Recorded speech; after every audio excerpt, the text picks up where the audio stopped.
Hello and welcome to Switzer Investing. I'm Paul Rickard, filling in for Peter Switzer. Peter will be with us shortly when he looks at why Wall Street went very positive on Friday and what it means potentially for you as we look down the track at inflation and perhaps actions by the US Federal Reserve. What he calls as the three play trick: the good, the bad and the ugly. But first up, Adam Dawes joins us to look at today's market action. We talk in particular about activity in three areas. First of all, Oz Minerals in terms of BHP and the copper play, and briefly trading under $25. What's going on in the lithium market, and finally, potentially if you own some coal, what you might want to do with some of the coal producers. And then finally, Marcus Bogdan, the Chief Investment Officer from Blackmore Capital. He looks at the US reporting season and previews our own bank reporting season that kicks off on Thursday when ANZ reports, and Macquarie updates us with their full year profit on Friday. That's the show for today. Let's kick off with Adam Dawes from Shaw & Partners.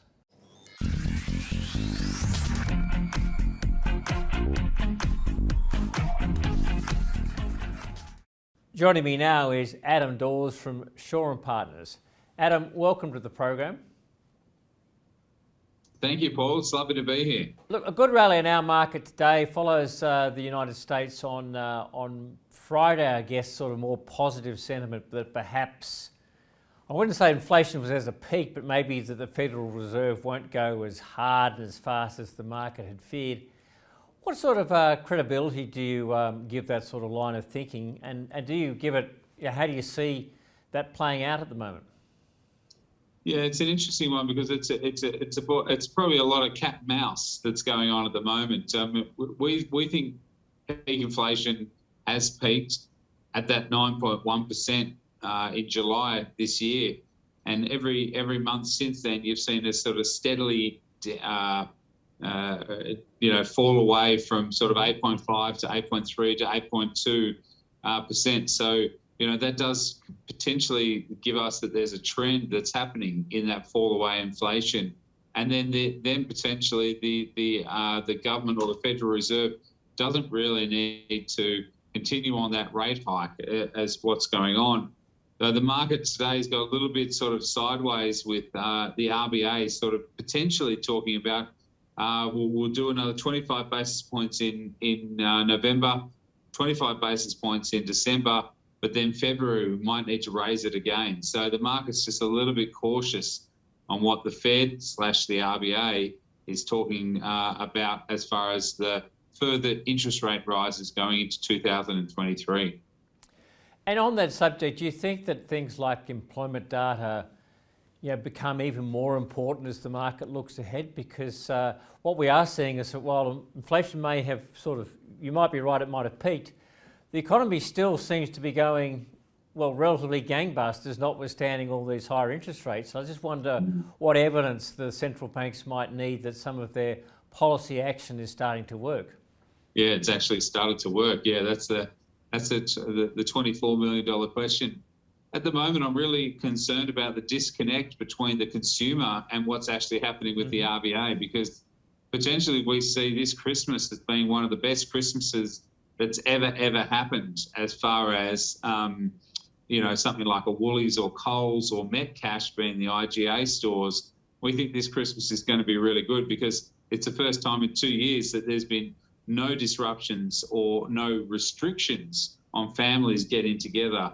There's going to be obviously flights which you're going to get changed a fair few times before you can get there, but at least those flights will then still arrive and there's no real restrictions. So we do feel that the staple side of things will do well, but it's in the new year. It's a 23 story when potentially, you've got a $750,000 mortgage, and then you've got to pay an extra $1,000 a month for your mortgage going forward. And that will definitely have a huge impact on all discretionary spend going forward. But the US is very different. The US is always about fixed rate mortgages. They're not variable, so we're very different. And the fixed rate mortgages in the US, they expect that to get to around 4%, 4.2%. And I think that is going to be a bit of a breaking point or at least a stop for the US to then stop interest rates going forward as well. So I'm a little bit cautious on the US, a little bit cautious on Australia into the new year, because it's really uncharted territory as far as where those things are going. And so certainly looking at the banks are saying everything's okay. We think that disconnect with the discretionary side of things is going to be a real issue for us going forward. So I'd just be cautious going into 2023. But by the sounds of things, Adam, it's sounding like you're almost sort of thinking maybe about a little bit of a Christmas rally. Is that, am I putting words in your mouth there? I mean, you're cautious about 2023 with the consumer, but I think you're getting a sense from what you're saying that if inflation's peaked, maybe the central banks won't go as hard and the market might actually get a bit excited in the next few weeks. What do you think? Yeah, you're absolutely right. I think that the potentially, and fingers crossed, that we do get a bit of a Christmas rally, because if you look at just the data as an infinite stage, that data definitely shows that if peak inflation's hit, we can see the top of the hill for interest rates going forward, that we might see a little bit of a rally coming into Christmas time. I know it's always dangerous. Most of the market participants are sort of saying around that sort of $7,000, 7,000 point level for the rest of the market.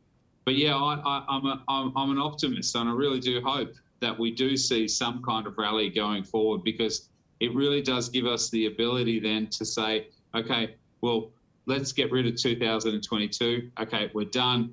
2023, let's move forward, and hopefully things are looking a little bit better, going forward. But really, at the end of the day, I'm pretty comfortable that Australia will sidestep a recession. And with our commodities, I think we will do okay going into 2023. Well, that's a good segue into things making the news today in the local market. Let's talk about, I want to talk about Oz Minerals, but also have a quick look at lithium and also coal. Let's start with Oz Minerals. It dipped below $25, I think, today, came out with a production report. BHP saying, well, it's sort of still interested, but not willing to sort of take the price higher. What's your take on how Oz Minerals sort of plays out in the coming weeks and months? Yeah, production was lower, wasn't it? And on the quarterly, you could see that the gold output was a little bit lower, copper output was a little bit lower, and they seem to be struggling a little bit. But I think that's what BHP already saw with their bid at $25. The stock definitely dipped below $25 on the open, but it didn't take very long for it to then come back up and then stay over that $25 level. There was a couple of traders on the floor here at Shores.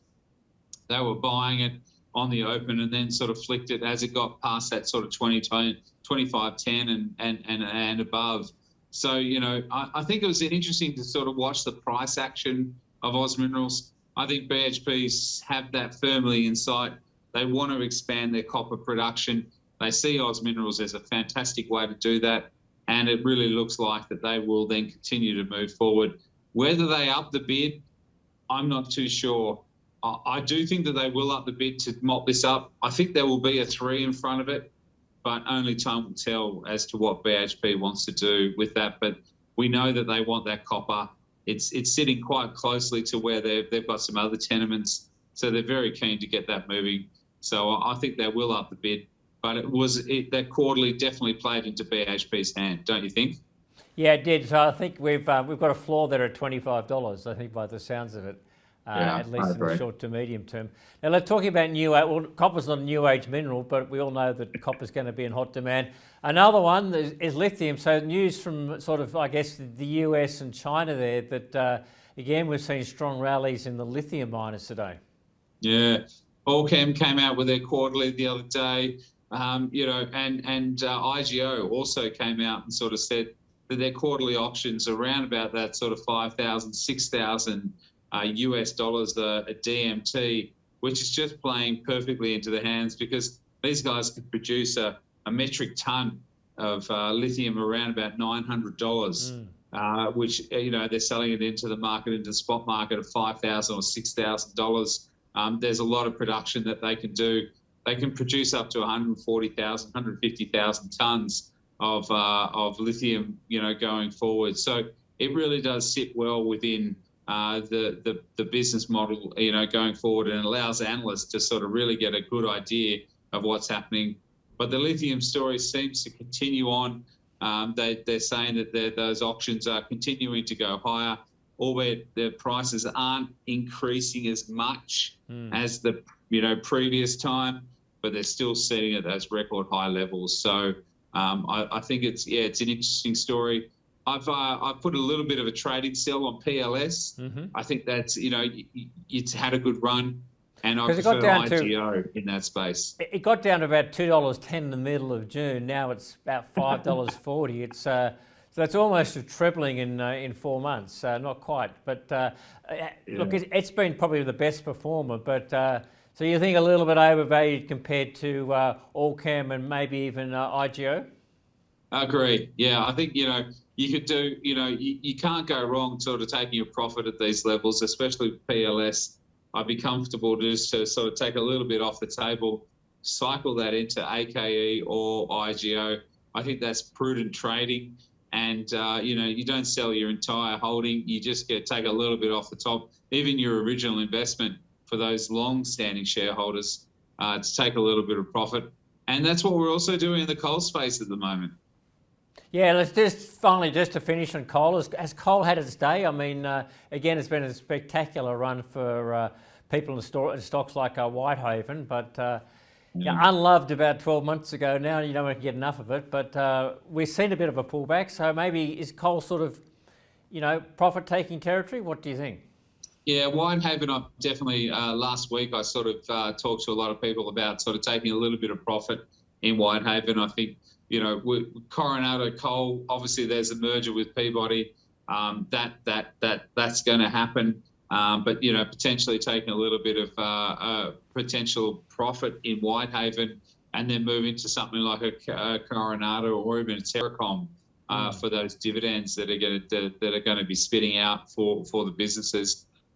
However, in saying that, we have had a very wet Newcastle, and as well as the Hunter Valley, which some of the mines have actually been put on care and maintenance over the last couple of days. So I'd be a little bit cautious because we do supply a lot of the global coal output, and if there's a bit of floods or care and maintenance on some of those mines, that's just going to keep the price nice and tight, and you won't see any real fluctuation to the downside, because the production is going to be limited for the next coming, let's say, sort of 3 months or so.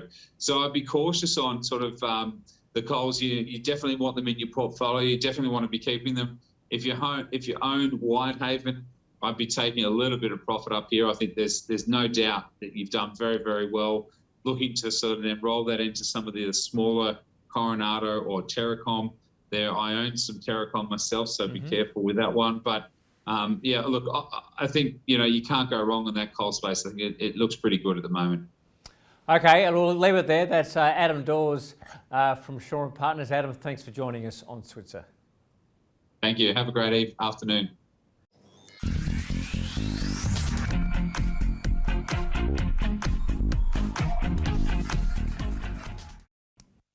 Well, with inflation will soon to drop, speculation building in the US, explaining why stocks in the US had the best week since June.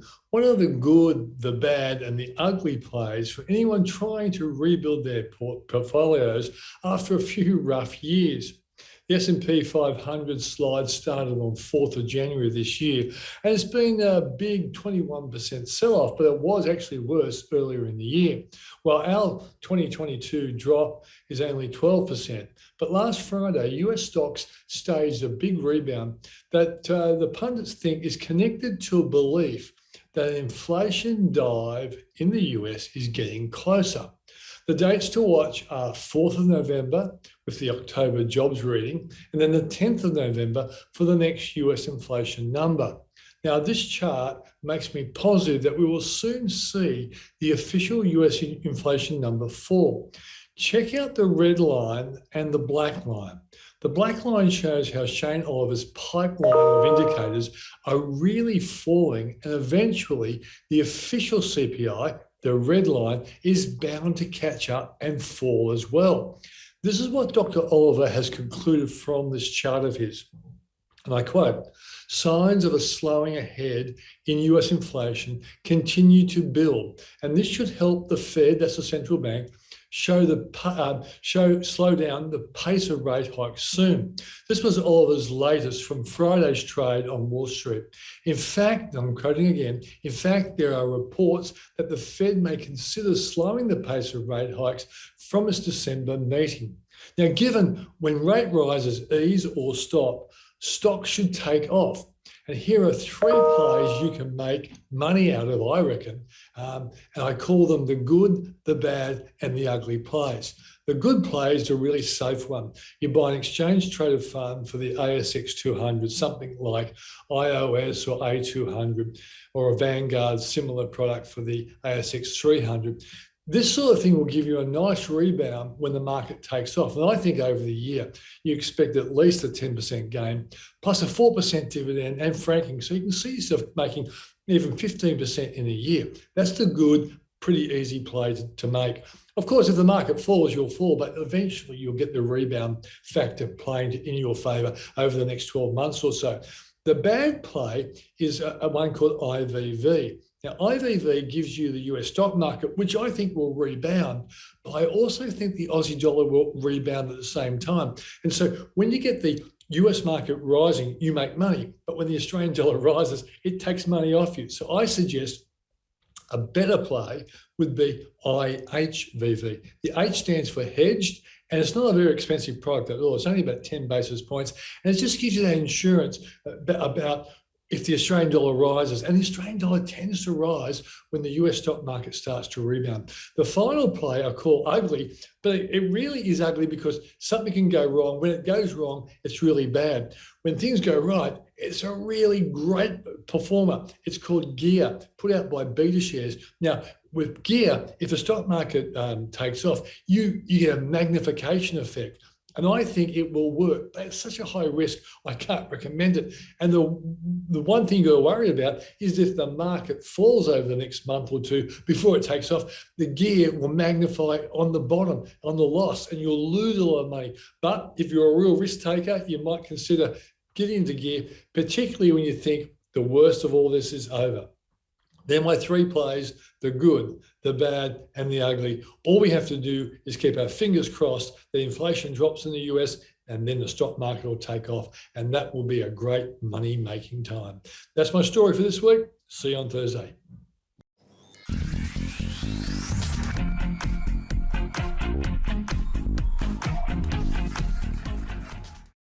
Joining us now is Marcus Bogdan from Blackmore Capital. Marcus, welcome to the program. Thank you. Good to be here, Paul. Now, we're middle way through AGM season. That's when companies or boards face the music with shareholders, but also allows companies to provide a bit of an update to the shareholders in terms of probably the first news about how they're travelling so far this financial year. What are some of the key takeaways so far? Well, I think the key takeaway is that earnings are holding up better than feared. That was an outcome what we saw in the full year results for 2022, and now we're seeing it several months later in the AGMs. We've had a broad selection of companies that have reported their AGM results and provided an update. Companies like Cleanaway have confirmed guidance. Brambles was better than expected, and they'd actually seen an acceleration of momentum in the first quarter. Companies like the drinks company Endeavour had seen a strong recovery in their hotels business.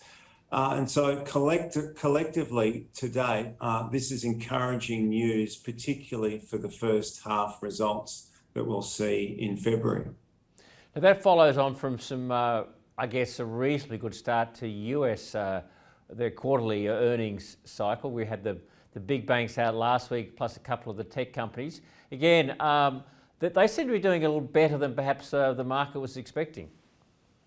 Yeah, I think the market had certainly low expectations, and the evidence so far is that those earnings are holding up particularly well. Bank of America was a highlight where the chief executive there indicated that the consumer still remained healthy, despite signs in the US of a very significant slowing in their housing market. But overall, the consumer, I think, with full employment, still a ballast of savings, is supporting continued growth. I think the key question now is, how long will this continue, and will the impact of the lag impact of higher interest rates affect spending going forward? So on the one hand, we've got, I think last week people were talking about there was a 100% chance of recession in the US. On the other hand, the numbers are okay. The same sort of pattern here showing up in Australia. The consumer really strong. We know interest rates are going up. So is that starting to affect how you're positioning in some of the, the consumer discretionary stocks? Have you changed your positions there at all in response to either the earnings or perhaps more people talking about recession going forward? Well, it is a balance, because there is certainly a risk there that with higher interest rates, continued high inflation, that is ultimately going to have an impact on earnings. So on the one hand, earnings are holding up particularly well at the moment, but in the future, there is real indications that earnings will absolutely be crimped by the higher cost of money and also the higher cost of living. And so we have to strike a balance in the portfolio.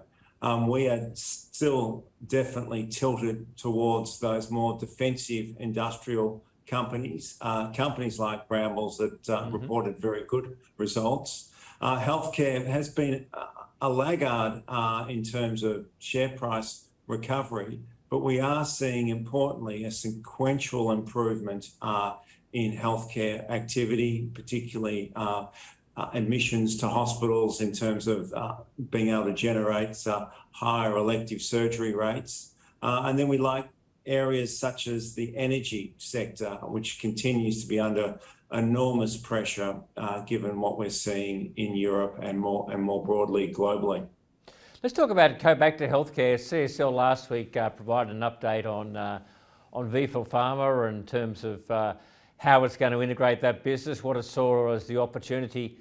It's not a high yielder, but it's certainly a stock that's had great growth over many years, but not done a lot the last 12 months or so.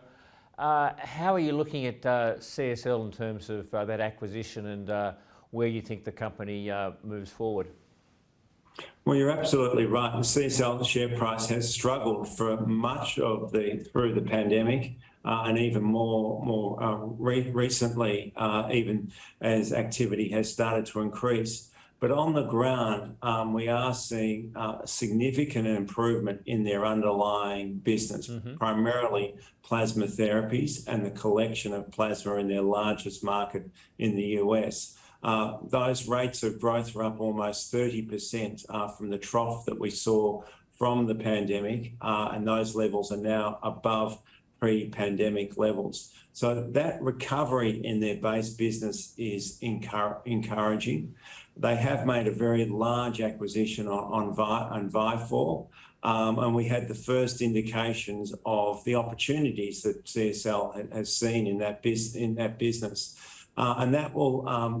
And they underlined that each of those divisions in the Vifor business is expected to generate revenue growth of at least 10% per annum over the forecast period. And so we do continue to expect that CSL will be one of the higher growth companies on the Australian share market.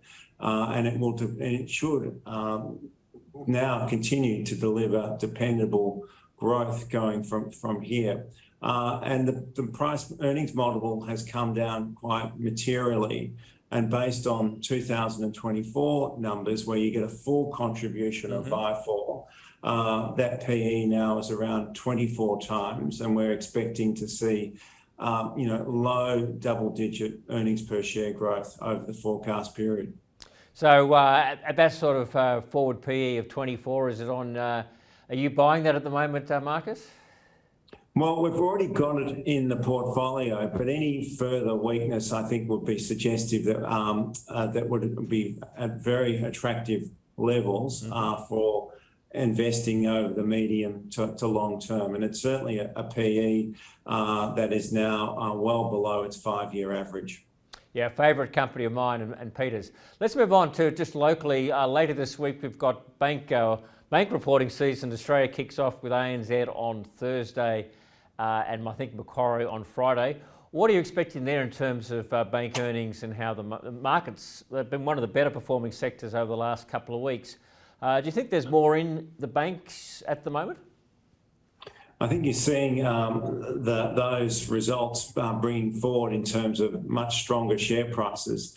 And that is based on the fact that there is expectation that there'll be an improvement in their net interest margins, their NIM. And that is driving a lot of enthusiasm towards the banks, particularly in this month, as being beneficiaries of higher interest rates. So that'll be the first focus, that recovery in the NIM.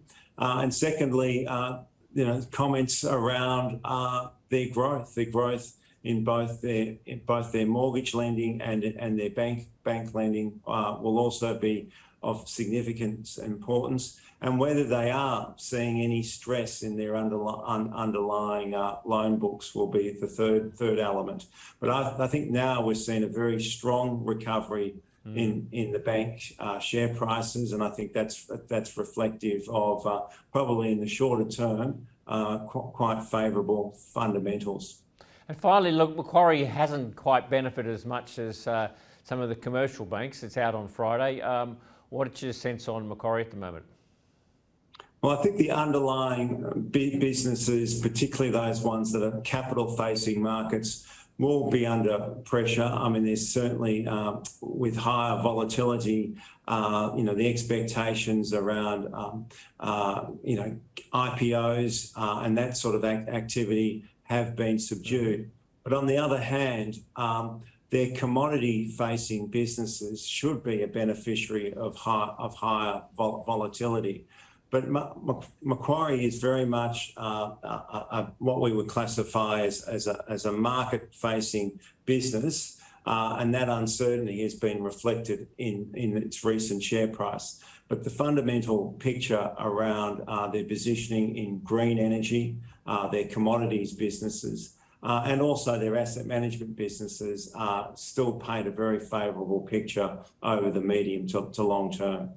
Well, we'll find out on Friday, Marcus. Macquarie has a habit of surprising. Let's hope that we get another good surprise this Friday.